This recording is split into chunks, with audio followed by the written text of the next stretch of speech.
and welcome back to the show. We're here today with our Total Wellness Tuesday episode 1817 or 1817 of the Cabral concept. And that will be at stephencabral.com/1817 if you want to follow along with the show notes and all the links for today's show. What I want to talk about is a topic that we do not review enough on the show, and that is the 7 hormonal imbalances that men may be suffering from. I know we talk a lot about estrogen and progesterone, and we talk a lot about thyroid. What I want to do is just make sure, whether you're listening to this show for some male in your life or you need this yourself, I want to make sure that we're bringing this to light. I've gotten a bunch of questions on the Cabral house calls about testosterone, about low testosterone specifically, whether people should be using HRT, which is hormone replacement therapy, or TRT, which is just simply the same exact thing for men, which is testosterone replacement therapy, or if there's a more natural route. But the big thing is, don't go by just your blood work alone, because if you go to your doctors and you find you're in the lower 25%, the lower 50%, whatever it might be, they might suggest HRT too early for you as a male. And there's so much you can do, so much you need to know about before you would ever think to use it. So I'm not a proponent of men using testosterone replacement therapy, especially before the age of, let's say, 65 minimum. And that's because you can get back your own natural testosterone levels naturally. And you can do that through specific modulators, through the, let's call it the de-stress protocol, because that's what you use, which is diet and exercise and stress reduction and toxin removal and rest and emotional balance and supplement protocols, and that success mindset, which is just basically doing the things that you need to do in order to get the results that you want. So, but again, all this is very achievable. The problem with using that HRT, that TRT, is that your testosterone levels, if you start using that in your 40s and beyond, very unlikely, even 30s, very unlikely that you're going to get back your own natural testosterone production. So you have to be careful, and you have to say, okay, I'm going to use this testosterone now for the rest of my life. And being on any drug for the rest of your life is questionable at best. And that's because they can come with a host of cardiovascular issues, etc. So there's a time and place for everything. What I want to do is say, how do we optimize your body naturally so that you don't need to be using hormone replacement therapy, and specifically synthetic testosterone, which we try to say bioidentical. It's never exactly bioidentical if your body's not making it on its own, right? So we need to take in vitamins. We need to take in minerals from our environment. We don't need to take in testosterone. We don't need to take in estrogen from the environment. Our body already makes its own. So what we need to do is just say, how can we boost our own if needed? But before we do, again, this is really important, because let's say that you are a person, an individual, a body type, that for you, your normal baseline testosterone was always at 50% of the lab range. And that for you is great. But if you look at that and be like, oh, I'm only 50%, and you only ran your testosterone, instead of running it when you were 20 years old, you've only run it when you're 30 years old or 40 years old. You never knew what your base was, because for you, that might be enough to feel great. That's why I want to go over those 7 signs today first, so that, because you might be okay. Again, like you might be good. There's no need to replace what you're already good with. So some people might be fine at 30%. Honestly, they might be fine at 30%, and we're going to give you ways to boost it naturally anyway. So what I want to say is, just be careful with thinking that more is better, because your body may have never been ready for or need for you to be in that 75+% percentile for testosterone. Okay. And that's really important, because you'll say, oh, I want to be at the very top. Well, your body might not operate well at the very top. You might start to convert more testosterone to estrogen. Right? You just might. You might have more rage and anger and all those different outbursts. That might not be good for you. Your body was never meant for that. However, I will say some people, a lot of the PETA body types, their testosterone, is in that 75+ percentile of blood work. And when they even just drop to 40%, they don't feel well at all. So again, this is where bio-individuality comes in, and it is always the key. It really is. It sounds like there is no one perfect diet for everyone. There are foundations, but there's no one perfect diet of how much fiber they should eat or how little fiber they should eat. Again, there's a baseline of fiber that you need. Some people want more, some people want less. And that's the same with vitamins and minerals, etc. So Let's get into it. What are those 7 signs for that male in your life that you're looking out for, or for yourself as well? And again, this is a big one for IHPs, or integrative health practitioner, health coaches. You want to be able to listen for these things during your consultations, okay? You're working with a male.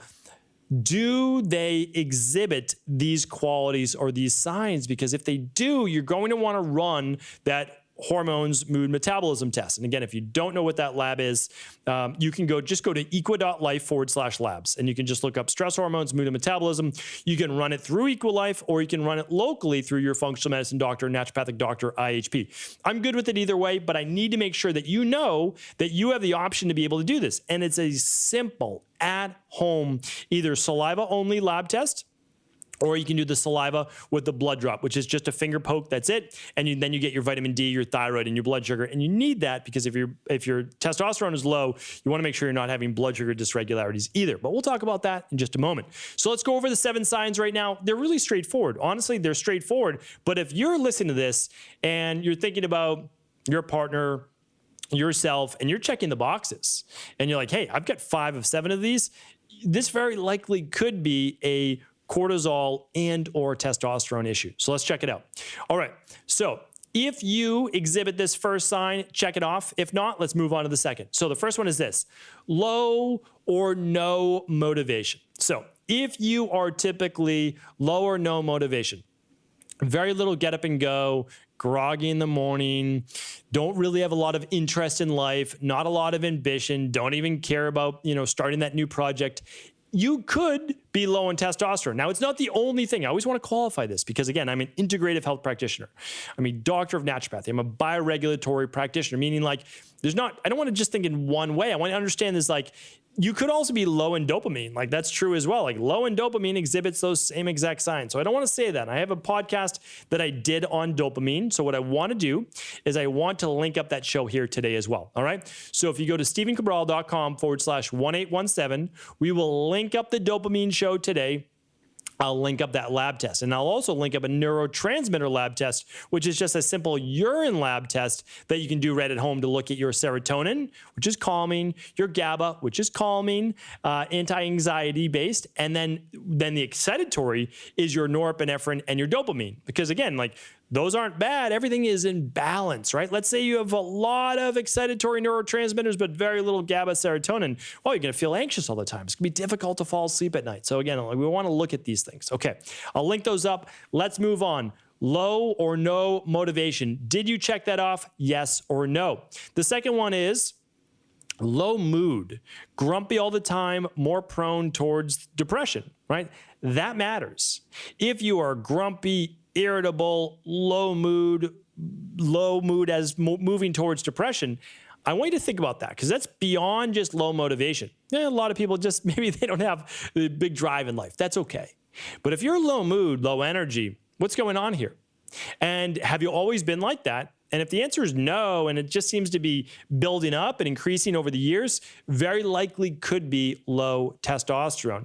It's something to check out because men and depression, men and low mood, men and who are grumpy, it very likely can be low testosterone. And again, it can be fixed. It really can. And it can be fixed naturally. I'm going to give you some methods today. I believe I did a previous podcast that went more in depth on how to boost testosterone. So I'll link that show up here today. Again, all shows will be linked up at stephencabral.com/1817. All right, so just think about that. Did you check off the box for kind of grumpy, low mood, moving towards depression? The third one is low libido.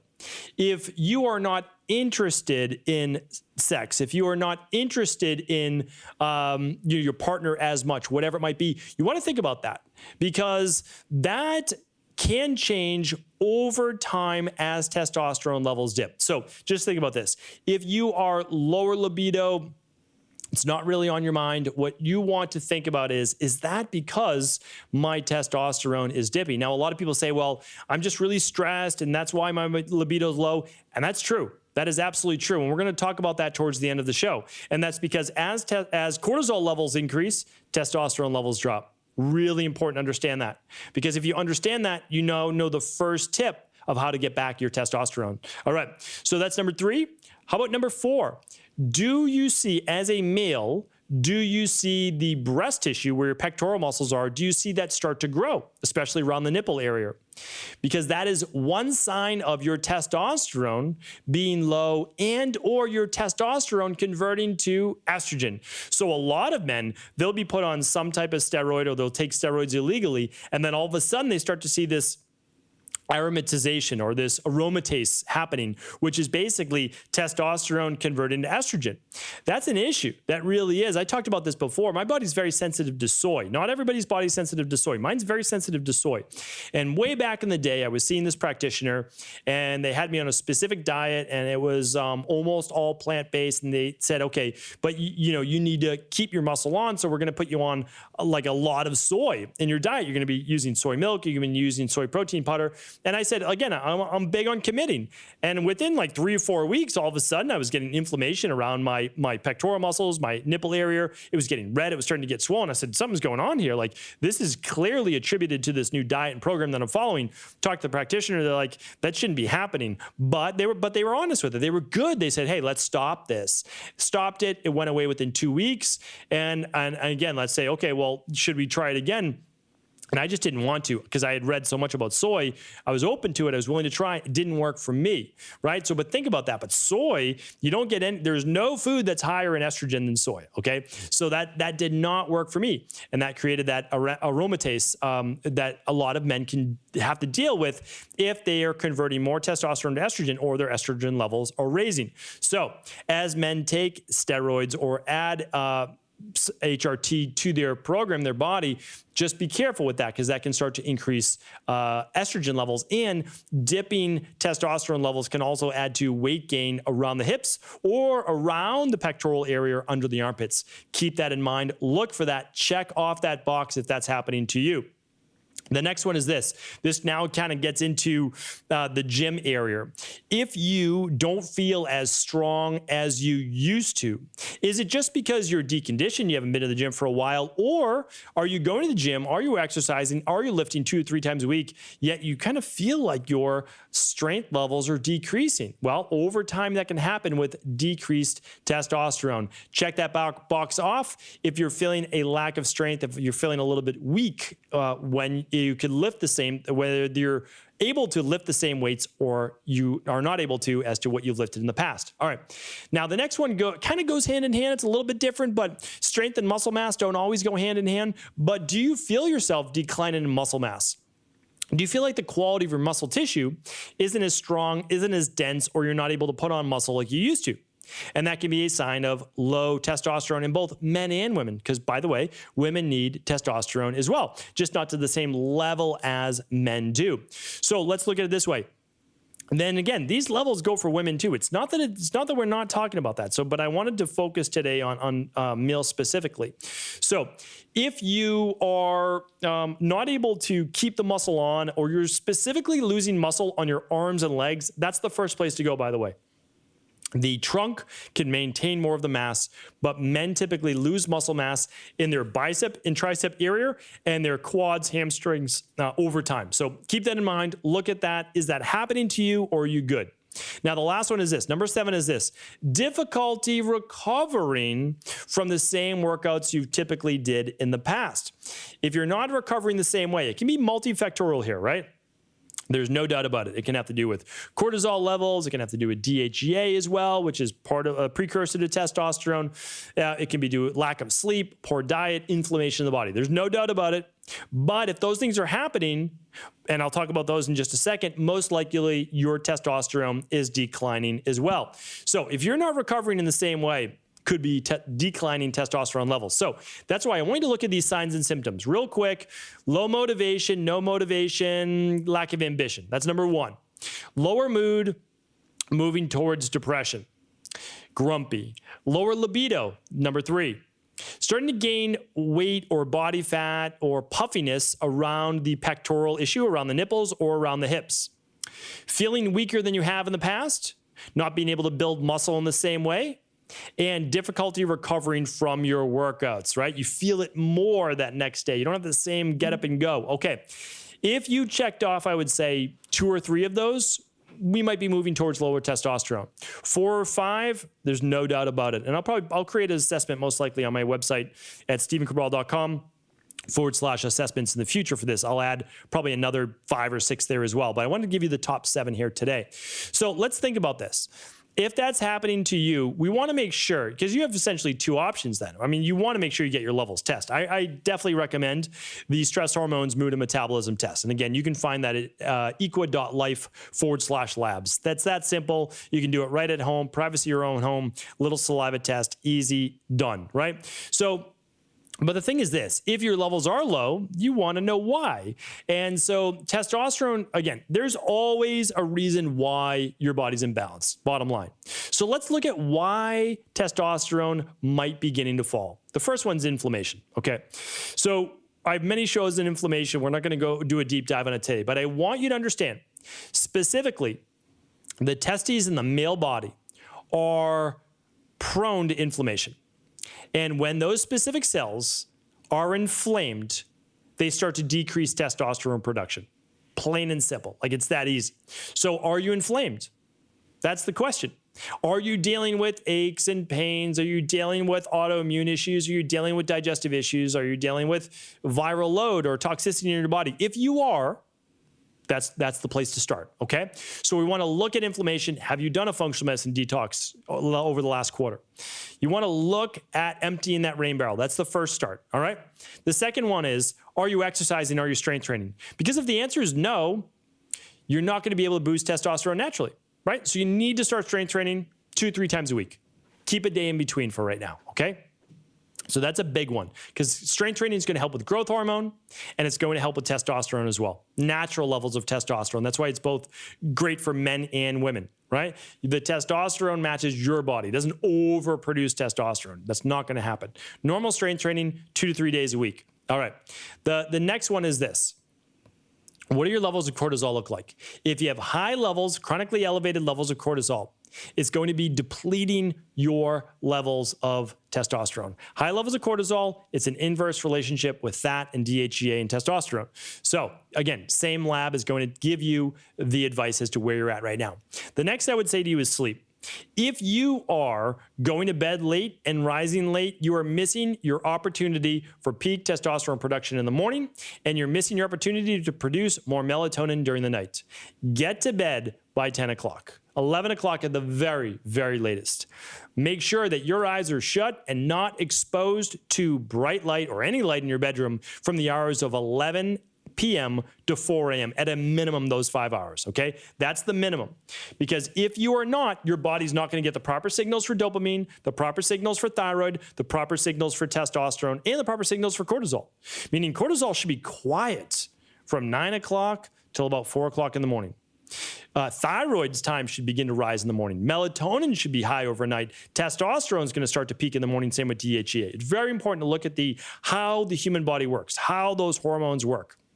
So again, this is crucial information that you should be working on before you ever think about using HRT or TRT. Now, the last part is this. There are specific supplements that you can begin to use and utilize in order to boost your testosterone naturally. And that's because if you're depleted, you can't make enough testosterone naturally. So daily foundational protocol, level 2 at a minimum. What is that? That's your all-in-one that includes all your B vitamins, all your activated vitamins. It contains your amino acids with protein. I'm not going to go too deep into it. It contains your omega-3s, your daily probiotic, your daily fruit and vegetable blend for your greens. And that's it. I mean, that's what you're going to get. Now, on top of that, though, that's great. You want to be doing that. Every human should be doing that. Okay, so that's one. And I can't link that up. Honestly, the FDA does not allow me to do a podcast talking about health, believe it or not, and then link up nutritional supplements. I don't understand it, but anyway, it's always your choice, right? Like, you have a choice to use these things or not. You can go to just go to equa.life. You can see exactly what I use in my practice. Choose to use it or not, because you can always use another brand, but see what I'm talking about. And you can just type in daily foundational protocol and you'll find exactly what I'm talking about. So equa.life. So equi.life. Now, the other part is the immunity protocol. And again, choose any company you want. That's not for me to tell you who to use. You can see exactly what I use myself and what I use in my practice And then it's up to you to use whatever you'd like, but also the immunity protocol. Why the immunity protocol? And I talked about this in a previous podcast, and I will link up that show. So if you're not getting enough vitamin C, if you're not getting enough vitamin D, and you're not getting enough zinc, forget about making enough testosterone naturally. It's not going to happen. It is not going to happen. Sure, you'll pull it off in your teenage years and your 20s, and then you'll start to decline after that. You've used up your your supplies, and you're not going to get enough for food. I mean, again, I do this every single day, 8 hours a day minimum every day. I look at people's diet. I plug it into my calculator that spits out the vitamins and the minerals and all these different things on a daily basis. There's nobody, including myself, that's basically hitting 100% in every category through food alone. It's just not happening. I wish it was the truth, but soil degradation, number of other issues, and the amount of stress on us just means we typically need more. But again, that's for you to decide. But I'll tell you this, you get enough vitamin C, you get enough zinc, you get enough vitamin D, it's going to help boost your testosterone naturally. The last one, and again, so those are the foundation. In the future, you may or may not need a little bit more magnesium, like a full spectrum magnesium in the evening with dinner or before bed. I like to use it before bed. That's how I do it, 2 to 3 capsules. Now, could you use a product like Adrenal Soothe? It's not enough time on the show today. My time is already up, but Adrenal Soothe, if you have high levels of cortisol, it's going to help you balance that at lunchtime and after dinner as well. So again, the way that you know, though, is yes, stress levels, there's no doubt about all of that, but you run a lab. It's the easiest and best way. So if you're able to, that's what I recommend. You get more of a personalized protocol with that. But that is the starting point. So again, you should not, in my opinion, again, I'm not giving disease diagnosis, I'm not giving treatment protocols, medical advice, cures. I think those are that's what I'm stating, right? Okay. So here's the thing though. If you're thinking about TRT, your functional medicine doctor is pushing you towards it, your biological doctor is pushing you towards it, don't do it. In my opinion, don't do it unless you've done all the other things first. Because what they don't tell you is that you're never getting back, if you're in your later years, you're never getting back your own testosterone levels most likely. And there are side effects to these things as well. So in the future, 65 plus, again, that's not what I'd be doing. But again, then I can say, okay, maybe small dosages. We'll talk about what to do 65 plus in the future. Hopefully this show was helpful. Thank you so much for tuning in. Of course, if it was helpful, please do feel free to share this show with anyone you believe it could serve.